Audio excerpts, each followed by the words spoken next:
Good morning students. मैंने आपको जो रिवाइज सिलेबस था है नया जो आया है आपका एनसीईआरटी वाला जो 10th क्लास का सिलेबस वो आपको व्हाट्सएप ग्रुप में दे दिया है। ठीक है, वो आप देख लीजिएगा आपके कौन से चैप्टर्स में क्या क्या क्वेश्चंस बनते हैं, किस तरीके से क्वेश्चंस आते हैं और कितना वेटेज उसमें दिया गया है, वो आपको सब उसमें मैंने 9th-10th का जो रिवाइज सिलेबस आया है 10th क्लास का और 9th का वो आप लोगों को भेज दिया है। तो आप लोग अपने 10th क्लास का जो रिवाइज सिलेबस है उसमें देख लीजिएगा। ठीक है, और जो वेटेज दे रखा है कौन से चैप्टर्स में कितना है, मैप कितना आएगा, कौन से चैप्टर्स में से आएंगे, कितने चैप्टर्स उसमें से हटे हैं, किस में से सिर्फ ओनली मैप आएंगे, वो सब उसमें डिटेल आपको दे रखी है। ठीक है, तो वो सिलेबस आप लोग जो मैंने आपको ग्रुप में दिया है 10th क्लास के वो आप ज़रूर देख लीजिएगा। आज हम स्टार्ट करेंगे chapter 7 he life lines of national economy में। कल हमने पढ़ा था आपके रेलवेज़ के बारे में, हमारे जो इकोनॉमिकल फील्ड में जो सब लोग योगदान देते हैं आपके रोडवेज़ रेलवेज़, इनके बारे में हम पढ़ चुके। आज हम जो है वाटरवेज़ स्टार्ट करेंगे। इस चैप्टर्स में से भी आपको जो है शॉर्ट और लॉन्ग में क्वेश्चंस आते हैं। ठीक है, waterways since time immemorial India was one of the seafaring countries. आपने देखा होगा पुराने ज़माने से ही जो है आपका इंडिया जो है दूर देशों तक जो है आपके ट्रेडिंग या व्यापार होता था और दूरी थी, फिर भी हम लोग प्राचीन काल से देख रहे हैं कि हम लोग इस दूरी को जो है उस समय में भी जो है हमारा व्यापार चलता था। Its seam and sailed far and near the scaring and spreading Indian commerce and culture. ये जो समुद्री लोग होते हैं वो सेलिंग करते हैं और वो सब चीज़ें जो हैं हमारी जो कॉमर्स हमारा व्यापार वाणिज्य है या जो हमारा कल्चर है उसको एक जगह से दूसरी जगह दूर देशों तक पहुंचाते हैं। ठीक है, ये है वाटरवेज के थ्रू जो सीमेंट जो है इन सब चीज़ों को बाहर दूर के देशों तक लेकर के जाता है। वाटरवेज से भी आपके जो है इजीली हो जाता है। Waterways are the cheapest means of transport, ये भी आपके सस्ता होता है। ठीक है, मीन्स ऑफ ट्रांसपोर्ट में अगर देखें तो वाटरवेज भी आपके लिए चीपेस्ट होता है।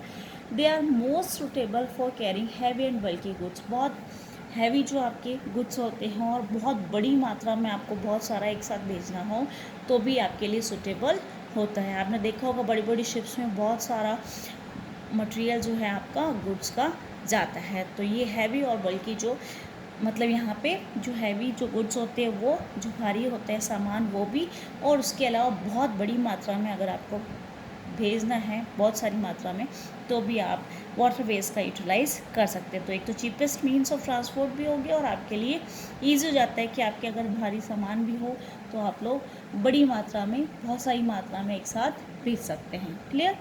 It is a fuel efficient and environment friendly, ये आपके फ्यूल की भी बचत करता है और उसके अलावा जो एनवायरनमेंट फ्रेंडली है, पॉल्यूशन कंट्रोल भी होता है इससे, तो ऐसा कोई नुकसान नहीं हो रहा है इससे। Mode of transport, India has inland navigation waterways of 14,500 kilometre length में है आपको waterways. Out of these only 5,685 kilometre are navigable by mechanised vessels.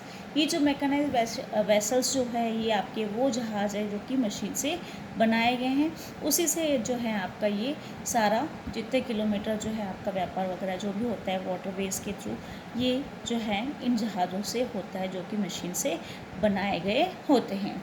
The following waterways have been declared as the national waterways by the government. ये नीचे जो हम पढ़ेंगे आपके ये वाटरवेज जो है वो नेशनल वाटरवेज जो है गवर्नमेंट ने डिसाइड कर रखे हैं, उनको डिक्लेयर कर रखा है। ठीक है, इनके बारे में हम पढ़ेंगे कहाँ से कहाँ तक है, कितनी लेंथ है इसकी। ठीक है, और जैसे आपने नेशनल हाईवेज पढ़े थे वैसे यहाँ पे नेशनल वाटरवेज है जो कि गवर्नमेंट के द्वारा डिक्लेयर किए गए। क्लियर? तो यहाँ तक हमने पढ़ा कि अगर हम नोट्स बनाते तो उसमें आपको मैंने बताया था कि ये जो है चीपेस्ट मोड है। ठीक है, मीन्स ऑफ ट्रांसपोर्ट के रूप में हैवी और बल्की गुड्स आप कैरी कर सकते हैं, सुटेबल होता है, उसके लिए फ्यूल एफिशिएंट है और एनवायरनमेंट फ्रेंडली भी है। ठीक है, ये किलोमीटर्स जो है आपको वो लर्न करने पड़ेंगे, बाकी आप लोगों को लर्न हो जाएगा। और नेशनल हाईवे कहाँ से कहाँ तक है वो हम आगे पढ़ते हैं। फर्स्ट है आपके the Ganga river between Allahabad and Haldia. ठीक है, तो ये यहाँ से इसके बीच में है गंगा और हल्दिया जो है उसके बीच में इलाहाबाद में 1620। ठीक है, 1620 किलोमीटर ये नेशनल वाटरवेज नंबर 1 है आपका, ठीक है। सेकेंड है आपके the Brahmaputra river between Sadiya and Dhubri 891 kilometre, ये आपके national waterways number 2, clear. Third है आपका the west coast canal in Kerala Kottapuram Kollam Udyogamandal and Champakkara canals 2005 kilometre, जो कि आपकी नेशनल वाटरवेज नंबर 3 है। इसमें आपको जो जगह दी गई है, जो रिवर्स के नाम दिए गए हैं, वहाँ से वहाँ तक ये वाटरवेज आपका है। Specified stretches of Godavari and Krishna rivers along the Kakinada Puducherry stretch of canals 1078 kilometre, जो कि आपके हैं नेशनल वाटरवेज नंबर 4। नेक्स्ट है specified stretches of river Brahmaputra along with Matai river delta channels of Mahanadi and Brahmani rivers and east coast canal 588 kilometre, जो कि आपके national waterways number 5 है। तो ये थे आपके 5 आपको जो दे रखे हैं नेशनल वाटरवेज, जो कि गवर्नमेंट ने डिक्लेयर कर रखे हैं। कौन सी नदियां हैं ये आपको लर्न होनी चाहिए, clear. There are some other inland waterways on which substantial transportation takes place. उसके अलावा और भी आपके इनलैंड वाटरवेज है जहाँ पे आपके ट्रांसपोर्टेशन वगैरह चलता है। These are Mandovi, Zuari and Cumbarjua, Sundarbans, Barak, backwaters of Kerala and tidal stretches of some other rivers. तो ये वो एरिया और है जहाँ पे हमारे इनलैंड वाटरवेज है, जो कि इसके अलावा भी काम में आते हैं। Apart from these, India's trade with foreign countries is carried from the ports located along the coast। आपने देखा होगा कोस्टल एरियाज़ में जो आपके पोर्ट्स बने हुए होते हैं, बंदरगाह जो होते हैं आपके, वहाँ से आपके फॉरेन कंट्रीज़ के साथ आपका ये पोर्ट्स के थ्रू जो है आपका कोस्टल एरियाज़ पे जितने भी हैं पोर्ट्स बनाए गए हैं, वहाँ से आपका ये ट्रेड होता है बड़े पैमाने पे दूसरे देशों के साथ में। उसमें अगर हम देखें तो 95% of the country's trade volume, 68% in terms of value is moved by sea. जितना भी अपना होता है ट्रेड, उसमें से ये परसेंटेज जो है आपका समुद्र के द्वारा होता है, यानी हमारे वाटरवेज के थ्रू ये आपका होता है, क्लियर। तो ये था कि हमारे वाटरवेज 5 जो हमने पढ़े कहाँ से कहाँ तक, और ये और है कि आपके फॉरेन कंट्रीज़ के साथ आपका इतना जो परसेंट होता है वो आपका व्यापार होता है वाटरवेज के द्वारा या बाय सी। नेक्स्ट है आपके मेजर सी पोर्ट्स। अब हम बड़े बड़े जो सी पोर्ट्स हैं उनके बारे में पढ़ेंगे कि कौन कब अस्तित्व में आया। With a long coast line of 7,516.6 kilometre, India is dotted with 12 major and 187 notified non-major minor intermediate ports। हमारे पास जो हैं कोस्टल उसमें देखें तो इतनी बड़ी कोस्टल लाइन के अकॉर्डिंग हम देखें तो उसमें आपके बड़े जो हैं वो 12 जो है मेजर है और 187 जो आपके नॉन मेजर जो माइनर जो छोटे हैं वो मझोले जो पोर्ट्स हैं आपके वो आपके पास हैं इतने सारे इंडिया के पास।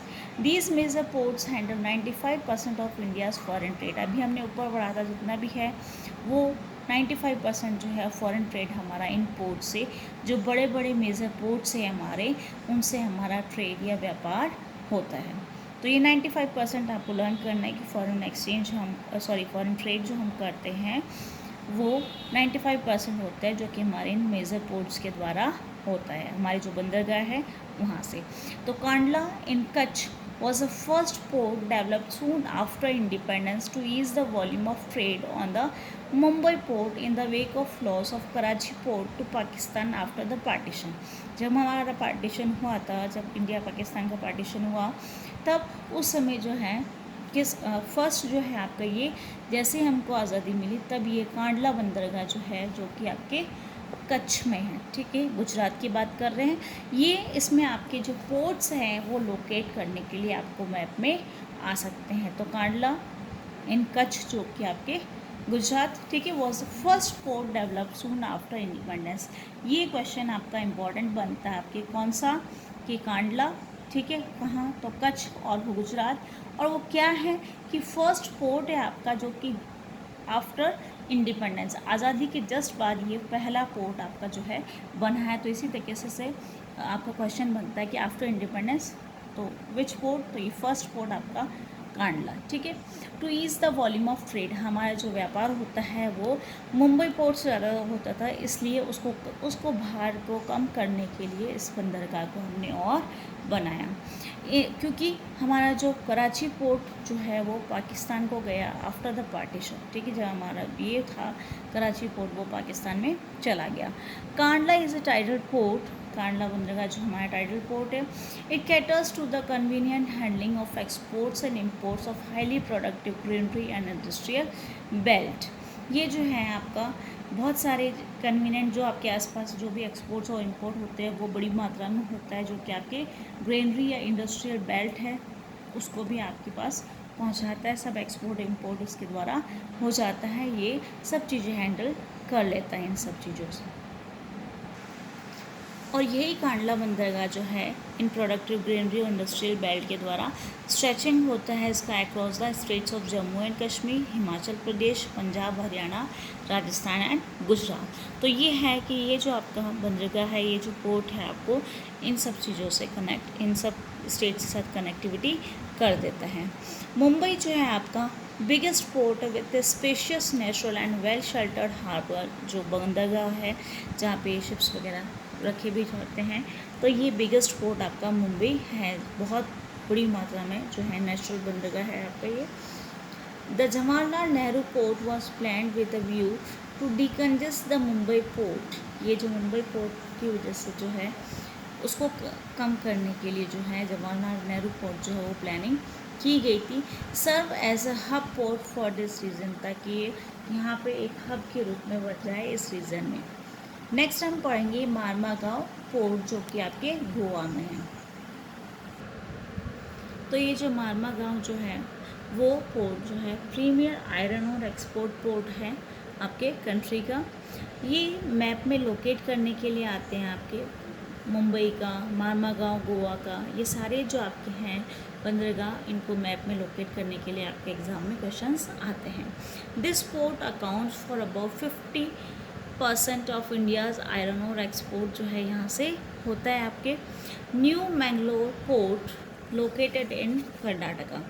सब जो पोर्ट्स हैं उनके आपको जो है स्टेट दे रखे हैं, वो आपको लोकेट करने के लिए आते हैं, इसलिए एक एक का आपको लर्न करना है।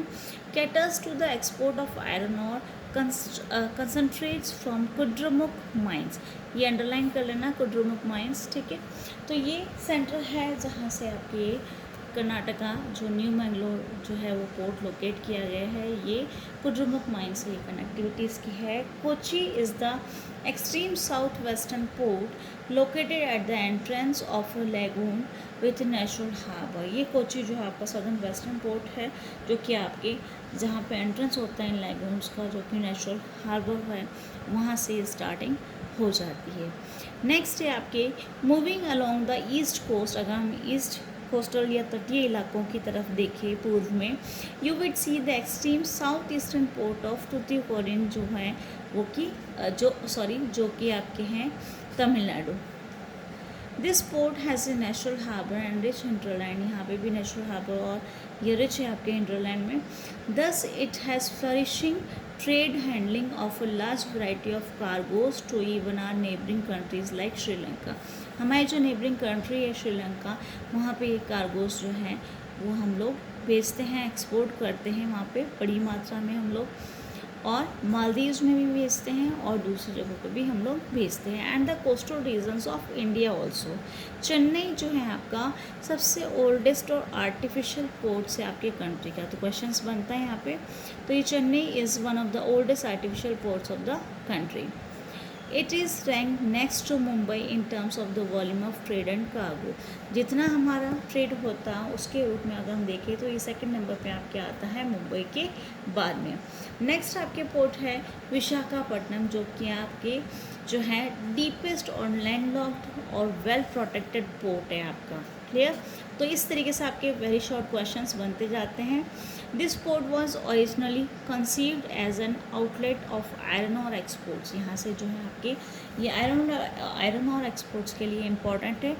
नेक्स्ट आपका आता है Paradip port located in Orissa, specialises in the export of iron ore. ये भी यहाँ पे जो है एक्सपोर्ट करता है, स्पेशलाइजेशन है यहाँ पे आयरन ओर को जो हम लोग एक्सपोर्ट करते हैं यहाँ से। नेक्स्ट आपके आता है Kolkata is an inland riverine port है आपका, रिवराइन पोर्ट है आपका। This port serves a very large and rich hinterland of Ganga Brahmaputra basin को जो है इसको कवर करता है, ये आपका एरिया जो है सर्व करता है इसमें। Being a title port it requires constant dredging of Hooghly. ये जो है आपका ड्रेजिंग जो एरिया है उसकी ज़रूरत पड़ती है इसको, टाइटल पोर्ट है इस वजह से। Haldia port was developed as a subsidiary port in order to relieve growing pressure on the Kolkata port. जिस तरीके से आपने अभी पढ़ा था कि ज़्यादा प्रेशर हो जाता है ट्रेड का, उस वजह से दूसरा पोर्ट जो है और खोला जाता है या उसको इस्तेमाल किया जाता है। तो यहाँ पे हल्दिया पोर्ट जो है वो डेवलप किया गया है उसके सब्सिडियरी पोर्ट के रूप में, ताकि ये जो प्रेशर आपके कोलकाता पोर्ट पे आता है तो कोलकाता जो पोर्ट है उसको कम करने के लिए यहाँ पे हल्दिया पोर्ट को जो है वो इस्तेमाल किया गया या डेवलप किया गया। तो ये थे आपके जितने भी इंडिया में पोर्ट्स है, मेजर माइनर जो भी, उन सब के बारे में हमने क्लियर पढ़ा था। तो यहाँ जो है ये आपको लोकेट करने के लिए आपके यहाँ पे आते हैं कि कौन कौन से जो इम्पोर्टेंट है मैंने आपको टिक कर दिए हैं, ये आपको एग्ज़ाम में लोकेट करने के लिए आते हैं। नेक्स्ट आपके आता है एयरवेज। तो ये हमने आज वाटरवेज के बारे में पढ़ा। जितने भी आपको ये मैंने बताए हैं वो इम्पॉर्टेंट आपको मैप में लोकेट करना आप लोग शुरू कर लीजिए, ताकि जो जो आपके चैप्टर्स हो गए उसमें आपके मैप में लोकेट करते रहेंगे आप लोग। जितने भी पोर्ट्स मैंने आपको भी बताए हैं तो वो लोकेट करने से और बार बार आप मैप में इनको लोकेट करेंगे तो जल्दी से लर्न होगा, वरना आपके सारे मिक्सअप हो जाएंगे जितने भी पोर्ट्स हैं। तो इनको आपको जो है अंडरलाइन कर लीजिए और उसमें आपको जो है लोकेट करना आना चाहिए। नेक्स्ट आपके हम कल स्टार्ट करेंगे एयरपोर्ट के लिए, एयरपोर्ट और उसके बाद कम्युनिकेशन और उसके बाद ये चैप्टर कंप्लीट हो जाएगा। नोट्स आप लोग बिल्कुल नहीं भेज रहे हैं तो आप लोग नोट्स बना लीजिए, और एक या दो ही बच्चे जो है जैसे आरती है या एक दो बच्चे ने ही आपके जो है नोट्स मुझे ग्रुप में भेजें।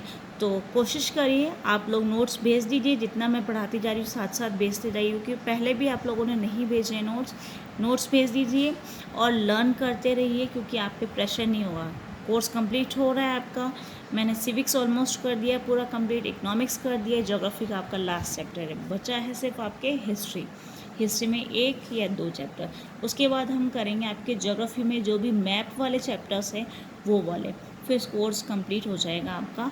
इसलिए कह रही हूँ आप लोग लर्न कर लीजिए। आपको कोई भी प्रॉब्लम होती है किसी भी चीज़ को लेकर के, चाहे मैप्स हो चाहे कुछ भी हो, मैप स्किल में ले लो, चाहे कोई भी टर्म्स आपको नहीं समझ में आती हैं आप दोबारा पूछ सकते हैं। आपको ग्रुप में भी मैंने आपको कह रखा है आप क्वेश्चंस पूछ सकते हैं।